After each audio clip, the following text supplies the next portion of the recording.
Good morning. My name is Ginger Enlow, and this is my presentation on the ratio analysis of two different industries based on information gathered from Bloomberg. What we're doing is the first goal is to just review and analyze all of the companies in each of the industries. I chose the adult beverages industry and the oil and gas industry. After I'm done with that, I'm going to choose essentially which one I like best out of each of the industries, and then I'm going to compare those two and pick a winner. What we're looking at is liquidity, and then leverage, see how well they can handle it, then their asset management, how profitable they are, and their market value, supply chain, and the dividend discount model. First industry, like I said, is adult beverages. I am working with Craft Brew Alliance, Boston Beer Company, Constellation Brands, and Molson Coors Brewing. First thing that we looked at was the average industry solvency, short-term solvency. Unfortunately, on average, they are not very liquid at all. These cash ratios and the quick ratios are very small. All of them underneath one. It's not good, not liquid. However, they do look like they have enough assets to at least repay their immediate debts, so that's good if they're taking care of that. From there, we look at industry leverage, the average of that, so it's long-term solvency. We look at the equity multiplier and times interest earned ratios. Their equity multiplier, they all do have debt, but it's actually pretty consistent. There is no giant fluctuation or anything, which is good because that means that while they do have debt, as they keep the same amount each time, they learn how to handle it and they get better and better and better at it, and then they can actually keep that debt but have more ways to repay it, and then they start becoming more efficient as time goes on. Now these companies actually are doing very well with their times interest earned ratios. They are perfectly well equipped each year to repay their debts multiple times over, doing very good with that. Next is how well they are managing their assets. So for that, we look at the total asset turnover.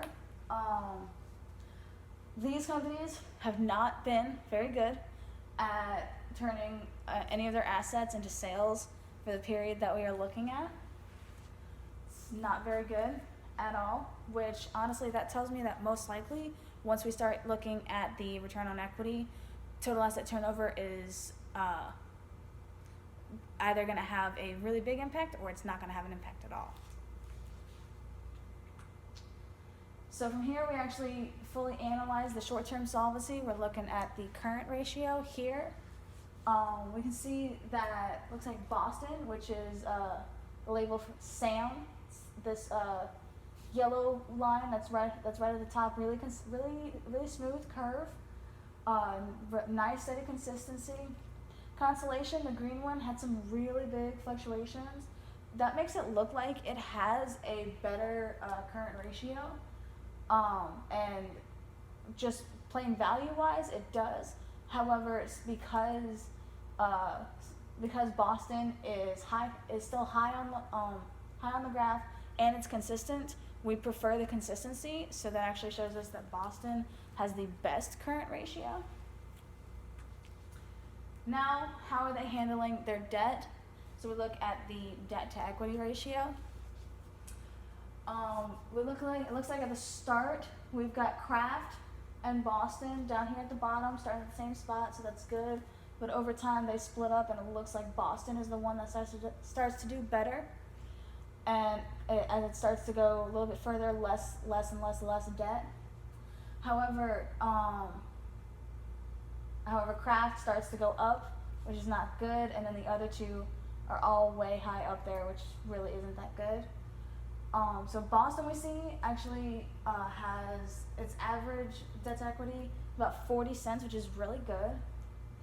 And they all, for the most part, are keeping some kind of consistent pattern, except maybe Molson, which is the blue one in the middle.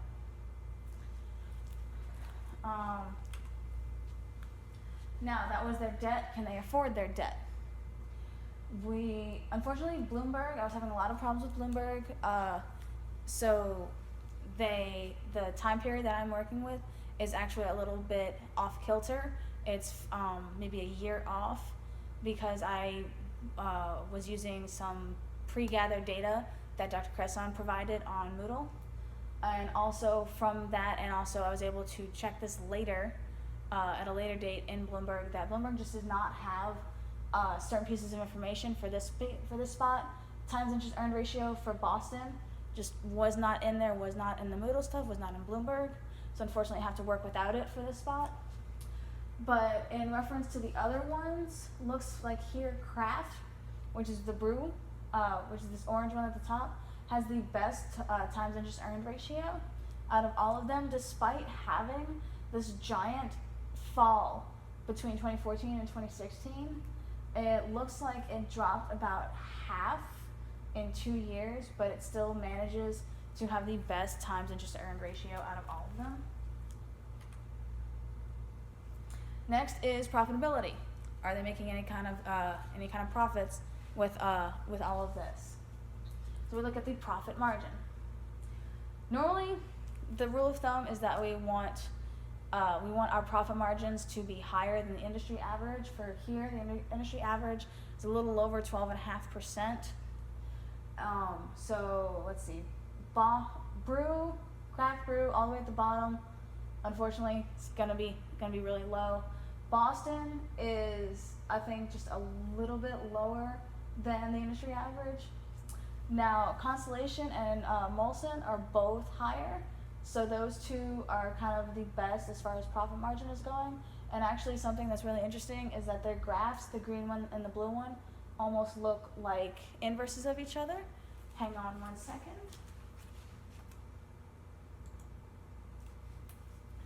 Okay. So it looks like, either Constellation or, it looks like Constellation is, might have the best profit margin. Building off of profit margin, we look at return on assets, which means that we're just taking the profit margin and we are multiplying that by our total asset turnover. From here, Boston definitely has the highest ROA out of this group. But the thing is, Boston's profit margin was lower than the industry average. So that tells me that ROA for Boston is definitely being driven by the total asset turnover.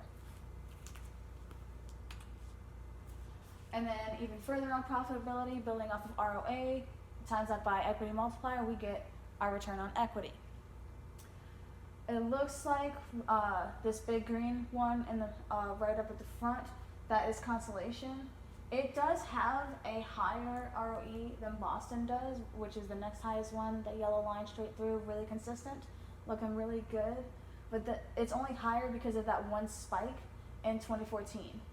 Other than that, Boston's the highest, so honestly we can say that Boston is the best ROE, not necessarily the highest, but the best, because of the fact that it's still high on the list and it's consistent, and we like consistency. That's what we prefer. Now from here, still ROE, but now it's just fully broken up. We've got our ROE decomposition. Our profit margin is our operating margin, tax burden, interest burden. Again, like I said, Bloomberg didn't have certain pieces of information. Boston, unfortunately, I was not able to access operating margin or interest burden for Boston, so I have to work without it. But that allows me to try and come up with some assumptions, or at least try and figure out what they kind of look like.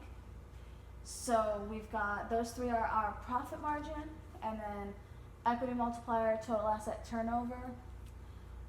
Again, it still looks like total asset turnover is mainly driving the ROE, and the tax burden on Boston is the lowest for the industry, and Boston's profit margin is just below the industry average.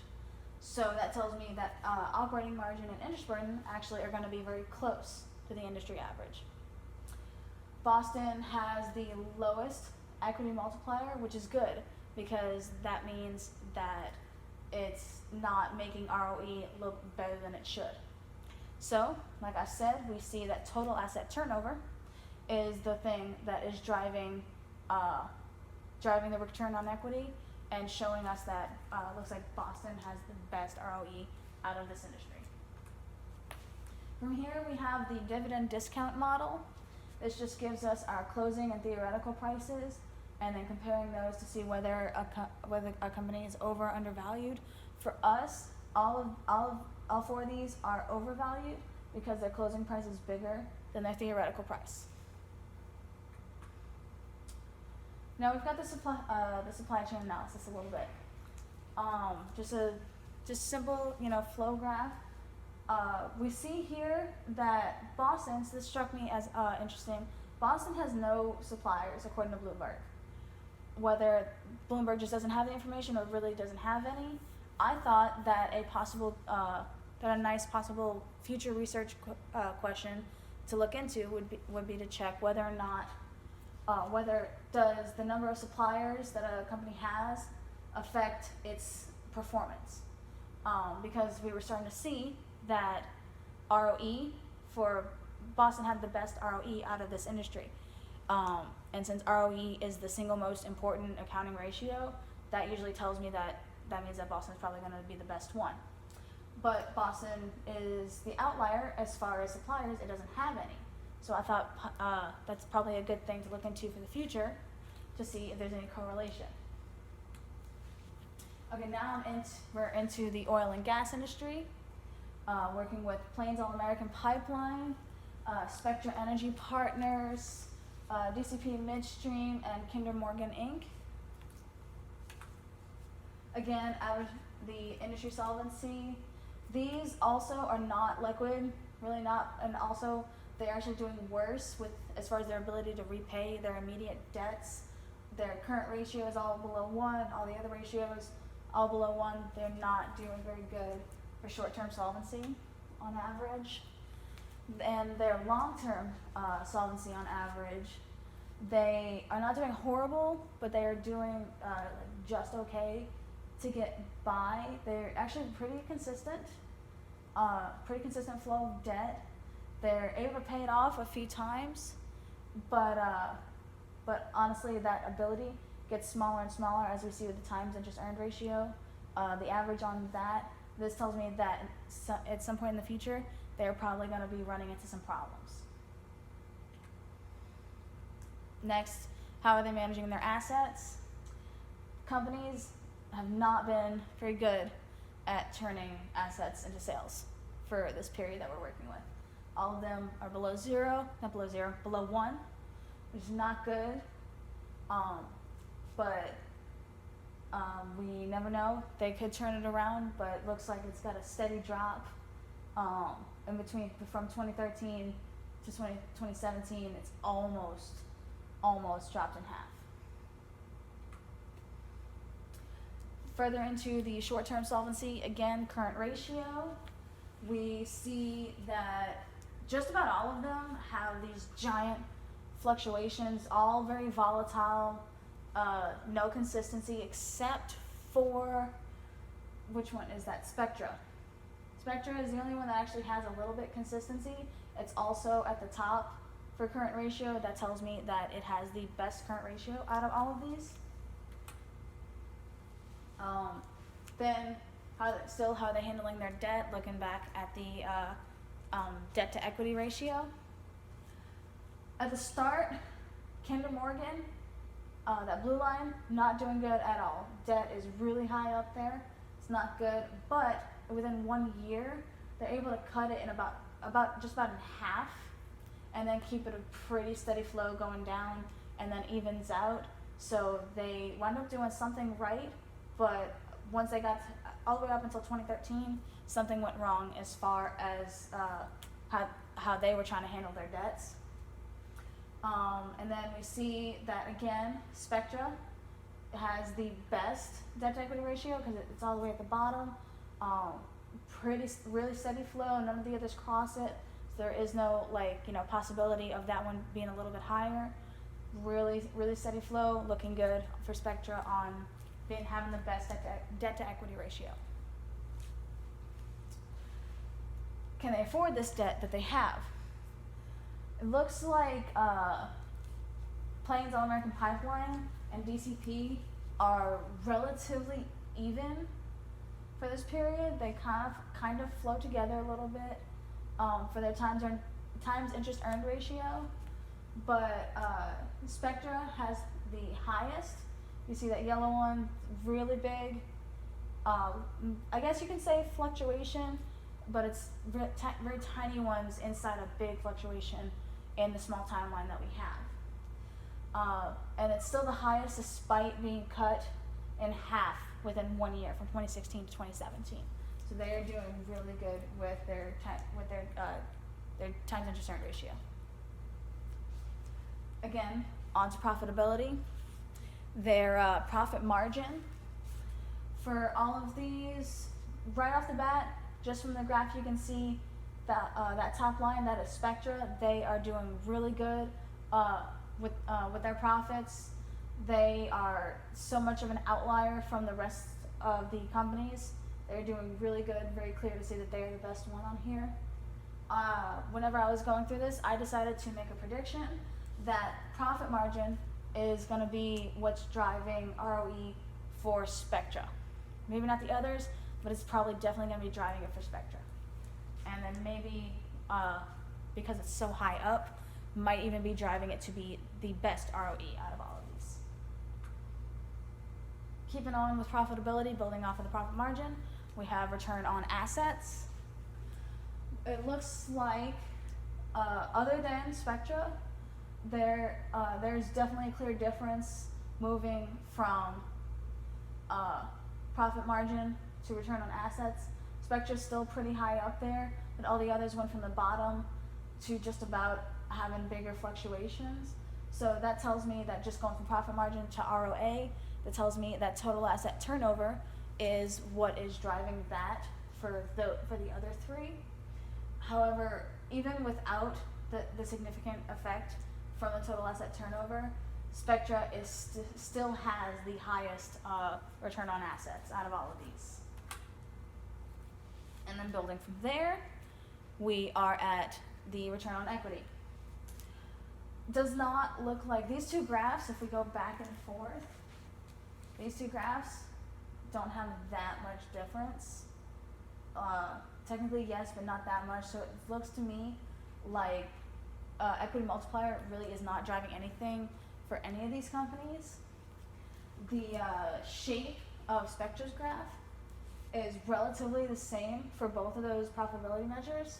So, and the data for Spectra on both of those is kind of within the same range as the other companies. So it's really not changing that much. So that's another reason why we see that equity multiplier really is not affecting anything. However, we remember that the profit margin was a really big outlier from all of the data, and we still see that Spectra here is still pretty high for ROE. So this tells me that profit margin is definitely what is driving ROE for Spectra. And while Plains All American Pipelines does have a slightly higher return on equity here, I still think that it's reasonable to say that Spectra has the better ROE, just because it did so much better with the profit margin. As in, it made it more profitable. That's how that was supposed to come out. So from there, again, we're breaking up ROE into its small parts. We see our profit margin, tax burden, operating margin, interest burden, all three of those being brought together. Definitely see the yellow lines for Spectra all up high. That definitely tells me that profit margin is what was driving ROE for Spectra. Then we look over, well, here we look at equity multiplier. All of those are relatively in the same spot. Not much difference. It's not really driving anything. Total asset turnover, especially for, Plains All-American Pipeline, definitely is total asset turnover is what's driving it for those. Now down into our dividend discount model. Again, we're looking at our closing and theoretical prices. Unfortunately, again, like I said, Bloomberg did not give me certain bits of information. Fortunately, it did not give me the closing and theoretical price or the value for Spectra. But for the others, all of them are undervalued because their closing price was a lot less than their theoretical prices. And again, into our supply chain analysis.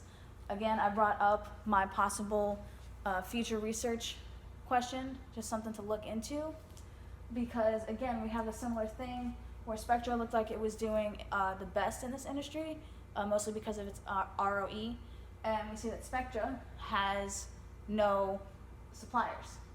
So this tells me, since it's on both, this tells me that this is possibly something that might not be a coincidence. It could possibly be something to look into, and might have some interesting results for future research. Now it was time to choose. Once I was done with all of those, from adult beverages, I chose Boston Beer Company, and from oil and gas, I chose Spectra. Now it's time to compare those two and figure out which one of those is better. First thing I did was just plain out comparison for the main ratios that we looked at throughout the whole thing. First one, short-term solvency, current ratio. We see for all of these, Boston is the dark purple line and Spectra is the light purple line. For current ratio, Boston definitely higher, definitely doing a lot better on the current ratio. So if you can think of it as that's 1 point for Boston. Down here, debt to equity ratio, we like that to be lower. Boston in the dark purple, in the lower area, definitely good. We like that. Times interest earned ratio, again, like I said earlier, Bloomberg did not have any information for that for Boston, so all we see is the time interest earned ratio for Spectra, and it was actually really good. So that's another point. That's 1 point for Spectra, like 2 for Boston. And then we've got total asset turnover. Boston is definitely looking like it's in the lead here. So what is that, 3-1? And a little further into the comparison, we got profit margin. Boston did not really do good with its profit margin, but the thing is, Spectra did, because profit margin was really what was driving the ROE for Spectra, and from the previous slide we saw total asset turnover, if we remember, was what was driving it for Boston. That's why those two flipped how they did right here. And as we see, ROE, definitely from all of this, we saw that ROE for Boston has had more points going toward it, more things driving ROE to go higher. So definitely we can see why ROE for Boston, the dark purple line, is higher than the one for Spectra. We also have EVA spread. Boston is still doing better on EVA spread also, despite having that little dip in 2016. And last for the comparison, the price to earnings ratio. It looks like for Boston started really high and was doing pretty consistent for that first year, but then it dropped a lot after 2014. But again, it's starting to make its way slowly back up. Spectra started really bad, really low, but within that first year, shot its way up, did really good, but then had a little bit of a drop, but then it's actually keeping it really steady.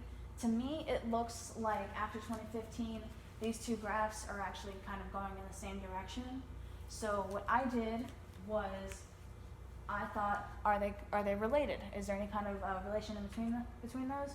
So I tried to see if there's any kind of significant relationship between those two companies.